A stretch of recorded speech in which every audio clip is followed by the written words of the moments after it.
भारत के गांवों का जीवन सदियों से अपनी सरलता, प्राकृतिक सौंदर्य और आत्मनिर्भरता के लिए प्रसिद्ध रहा है।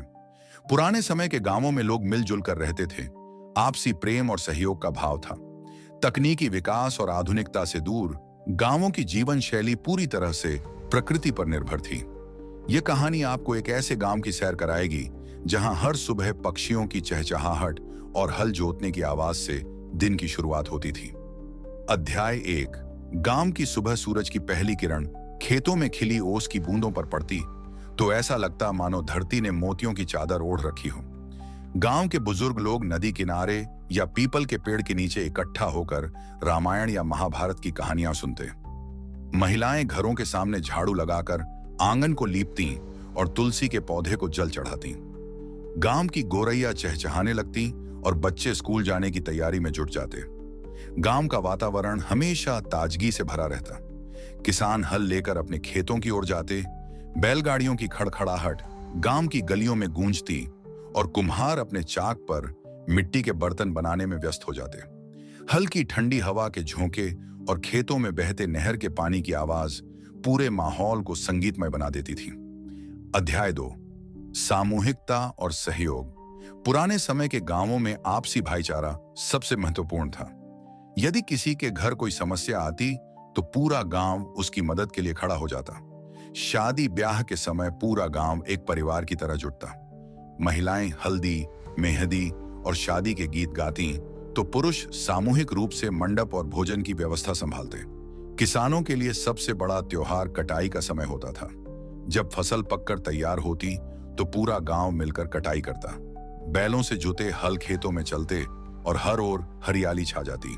कटाई के बाद गांव में बड़े बड़े भंडारे होते जहां सभी लोग एक साथ बैठकर भोजन करते।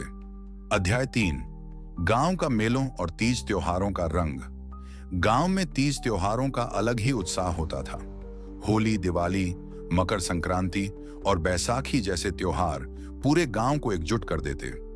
होली पर सभी घरों में गुजिया और पकवान बनते तो दिवाली की रात गांव दीपों की रोशनी से जगमगा उठता। गांव में सालाना मेला भी लगता जहां दूर दूर से लोग आते। यह मेला केवल व्यापार का स्थान नहीं बल्कि सामाजिक मेलजोल का अवसर भी होता। बच्चे खिलौनों और मिठाइयों के लिए उत्साहित रहते तो महिलाएं चूड़ियां और नई साड़ियां खरीदने में व्यस्त हो जाती। बुजुर्ग अपने पुराने दोस्तों से मिलकर पुरानी यादें ताजा करते। अध्याय 4। शिक्षा और गुरु का महत्व। गांवों में शिक्षा का महत्व हमेशा से रहा है।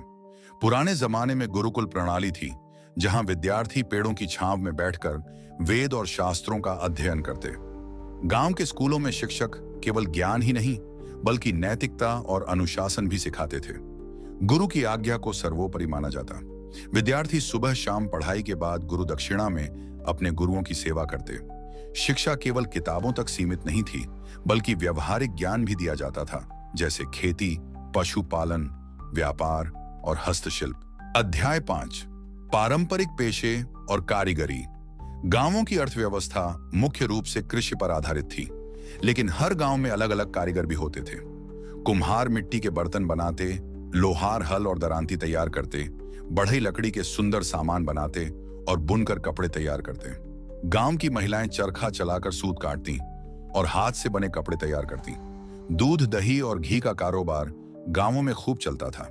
शाम के समय लोग चौपाल पर इकट्ठा होकर अपने अनुभव साझा करते और किस्से कहानियों में मशगूल हो जाते। अध्याय 6। गांव की प्राकृतिक सुंदरता और आत्मनिर्भरता। गांव का जीवन पूरी तरह से प्रकृति से जुड़ा था।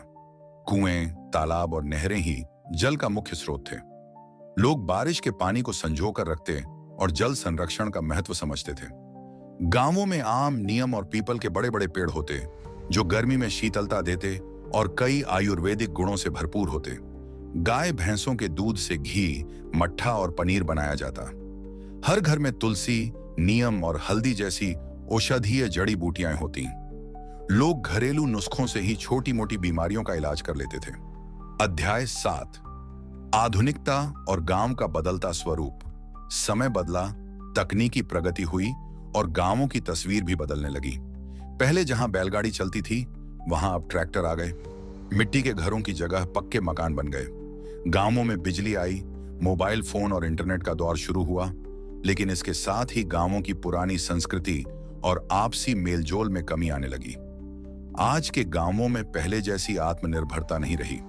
किसान अब पूरी तरह से बाजार पर निर्भर हो गए हैं। पुराने समय का अपनापन कहीं खोता जा रहा है। हालांकि अभी भी गांवों में त्योहारों और मेलों की परंपरा जीवित है, लेकिन अब वह पुरानी बात नहीं रही। पुराने समय के गांवों की जीवन शैली जितनी सरल थी, उतनी ही संतोषजनक भी थी। लोगों के बीच प्यार, सम्मान और सहयोग की भावना थी। भले ही आधुनिकता ने गांवों को एक नया रूप दे दिया है, लेकिन आज भी जब लोग पुराने गांव के दिनों को याद करते हैं, तो उनके चेहरे पर एक हल्की मुस्कान आ जाती है। गांवों की यह सुनहरी यादें हमेशा हमारे दिलों में बसी रहेंगी। गांव का जीवन एक ऐसी कहानी है जो न कभी पुरानी होगी, न ही कभी भुलाई जा सकेगी।